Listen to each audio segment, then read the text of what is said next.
I had two teachers tell me, they pulled me into the office, told me, Sharon, you know, there's some kids that are meant for school and some kids that are not meant for school. We just feel you're one of the ones that are not meant for school. And when I went home with that, I mulled it over, but I thought they bullied me into that. And I knew at a young age that they bullied me into that. So I carried that for a long time, and it affected my education, and I'm now thinking that I'm going to go back probably in January and do some more education. But definitely, you have to stand up. You can't be silent witnesses. You have to be vocal. My husband was a victim of a racial beating, and the police handled it incorrectly, and no charges were dropped. And I wanted to go to the media, and I wanted to say something, and he wouldn't allow me to do it. And it drove me nuts, because I thought, those guys got away with it, but I wasn't there to say anything or to stand up for them. So when I've come into other circumstances, and I work with children every day, I work with many kids, and I've seen things, they come and visit me for an hour and a half or whatever, but I've seen things, and I've gone up to children and said, you can't say that to one another. You know, when I get them in the circle, I make them sit into the circle, and it's foreign to a lot of them, and I talk about how it creates equality, and how we can see everybody's beautiful face, and we can hear their voice, and everybody has a say in the circle. And it gives those kids that are marginalized in the classroom usually a say. And the most interesting part is when you bring up the talking stick, and what those children will share with you when they feel comfortable sitting in that circle. So definitely not a silent witness. Got to be foremost. To go on to that question, how would you advise a student who is being attacked by others on social media like Facebook? I think I'm a Facebook addict. I use a lot of social media. I use Twitter, I use Facebook, I use LinkedIn.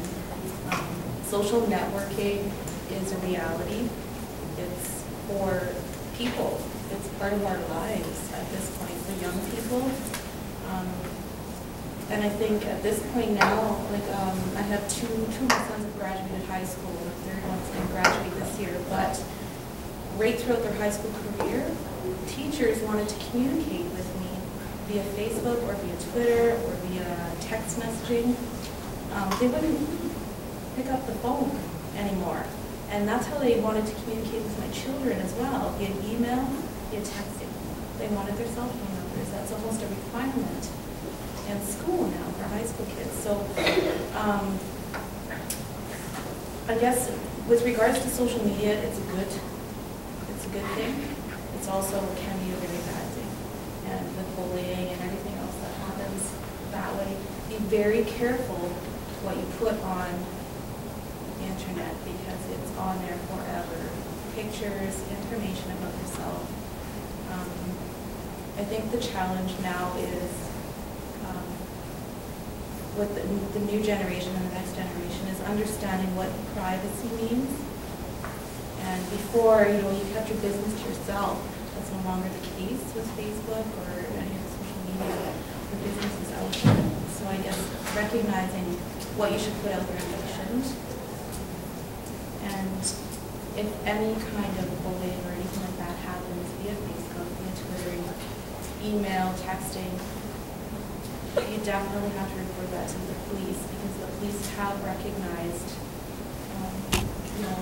hate crimes happen this way, and people can be charged for doing those kind of things. There are consequences. Also, too, with that is your potential employers can look at your Facebook and so forth. So, just having that awareness of what Captain said with privacy and what that means. We hired kids through the summer and had a number of them tell me this summer that they had applied at other jobs, and the potential employer had been looking at their Facebook. Yeah, that is true that some HR people, when you apply for your job, they will Google you or find you on Facebook and see what type of person you are. And some sometimes you don't even, you know, it's one crazy night out with your best friend, you're taking 5 pictures, but to them it's like, oh, there's a party girl, even though it may be your only time that you ever, you know, went out or something like that. So you have to be very careful. What type of pictures? Also, you know, some of your likes, so you could like things on Facebook. You know, people don't know you, they just see the outside of you. So just be very careful about that. A question that we have, yes? And sometimes too, as an adult, I realize this working with the police department. The young folks don't realize, the young people don't realize that when they delete things on their cell phones, it's not deleted. It's like Facebook, it's there. The police can retrieve it. They have a right to do so. It's no longer your right, it's just a privilege. And it's unfortunate because many times the bullies, that's how they're found. Because they've checked cell phones and they've seen the messages go through. So it's great if they could be more aware of this. Great comment, thank you. The next question we have from our audience is, why do we as women always worry? As mothers, working moms, or as students?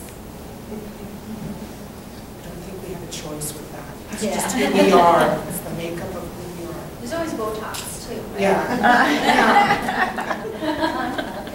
No, because you earn those lines and you earn those gradients, and then Miss Clara comes along and helps you. No, I just think it's who we are as women, you know, and it's hard, especially when your kids get older.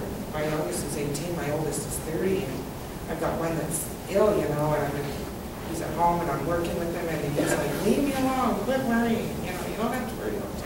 It's just who we are as women. Yeah, I think so too. I think being a nurturer, yeah, you want to look after them. Like my daughter just had knee surgery 2 weeks ago, and she came to stay with me for a week while she was good enough to go up and down the stairs. And even today, I went with her on the Wishmaker's walk, and she's being pushed in a wheelchair, but I'm still wanting to do things for her, and I have to pull back from that and allow her to have her own wings, right? It's her legs that have to heal, so she's going to have to get moving them. I can't walk for her, so I think I was born with it. I mean, we are born with it. Thank you. The next question is also from our audience. As an Aboriginal sales rep, because it's me, what exactly is your job and what exactly do you do? What courses do I need to take and where if I want to be in hospitality? Well, there's 2 ways you can go about it. You can do what lots of people actually do is they start at the bottom. So they apply, you know, maybe to work in the kitchen, maybe being a dishwasher, or maybe being a housekeeper. Then they move their way up. You can do it that way. Hotels, especially large hotel brands, like to employ within. So if a housekeeping supervisor, the housekeeper, you get to the housekeeping supervisor. From there, you can be a housekeeping manager. And once you're in management, if you'd like to move around to other departments, then that's how you would go up that way. Another way you could do it, as well as taking, I think Brett McEwen has the course here, the hospitality management course. I believe it's a 2-year course. There's also, I took one back in the day at CDI College. That was only 6 months. And that was like a condensed class. And, but how I got in was through that way, and again, working my way up from the bottom to the top. There's some people that go to Ryerson in Toronto. They have a hospitality degree that you can get out there. There's one in Calgary as well, the UFC, a hospitality. University of Lethbridge has one as well. Oh, Lethbridge as well? Has one as well, yes. And being an Aboriginal, I mean, there's so many contracts right now that are out there. Lots of First Nations are trying to get their own hotels. In the States, almost every one of them has a hotel and casino. I mean, it's a very large market out there, and like most of us, I'm sorry, my husband Matthew, we don't want to see, a non-Aboriginal person being an Aboriginal sales manager. I don't know, I'm just being honest, but it's kind of strange to me to see someone who's not of our culture selling, our culture basically.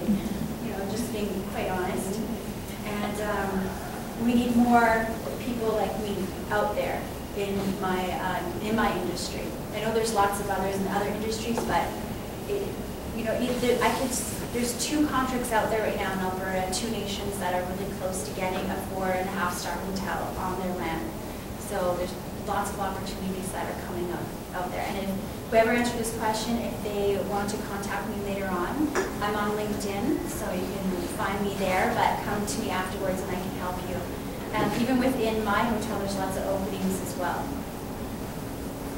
The next question is for Kathleen. What did the AWPA do for you when you contacted them, and how did they help you begin? That's a good question. First, they responded. That was huge for me. To be quite honest, I did contact AWPA, and of course, I contacted the Friendship Center. But AWPA responded, and I was invited. I think it was Elders Tea. I think they had at Northwest College. I think they had a clothing exchange, and I think, or maybe it was a speed mentor thing. I think your mom was I sat beside her anyway, so that was really, it was kind of cool actually. They just gave me a place to meet other Aboriginal people within this city. I came from a smaller community, and then I was raised in a small city, I guess, in Thunder Bay, for the most part.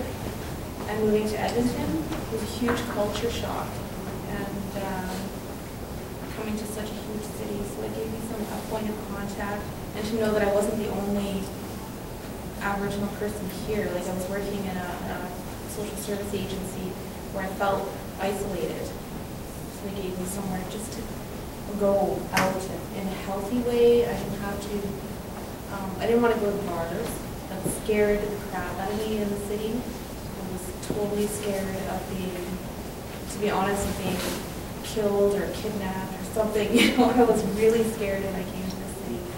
So that's what AWPA helped me with, and helped my confidence and piqued my interest in seeking out different employment and education opportunities. And what type of events does AWPA do? Well, they do a ton of events. They do a lot of mentoring. They have their spa days, Spadacious days in December. And that's a day where you get a whole day to basically pamper yourself. They have different massage therapists, people who read TVs, vendors selling stuff just for Christmas. And I think that's just to acknowledge, as women, that we need to take time for ourselves. They've had cultural crossroads, so sharing teachings between 2 different cultures, the Aboriginal culture and maybe a smaller community or a Jewish community or something like that. They've had different, well, ask your auntie. They've had a lot of job search support out there, just a ton of stuff that they've been involved in the community. I think we're all members here of the AWPA as well, and if you'd like more information, we have some pamphlets here if you'd like to pick that up on your way out. Like I said, no question is too big or too great to be asked. So we have one. Is $1 million a lot of money? I can have $1 million. Yeah. I don't think so. It's not. I think we'd all keep on working. Yeah. So I would keep on working if I won $1 million. It'd be nice, it'd be a nice cushion, but Yeah. It's not a lot. When you think about it now, I mean, a house is almost $500,000. I mean, so if you want to buy a home in the city, in most cities, Yeah. it's close to $500,000. I thank you. What type of challenges did you face as a child, your home or education, or even as a teenager?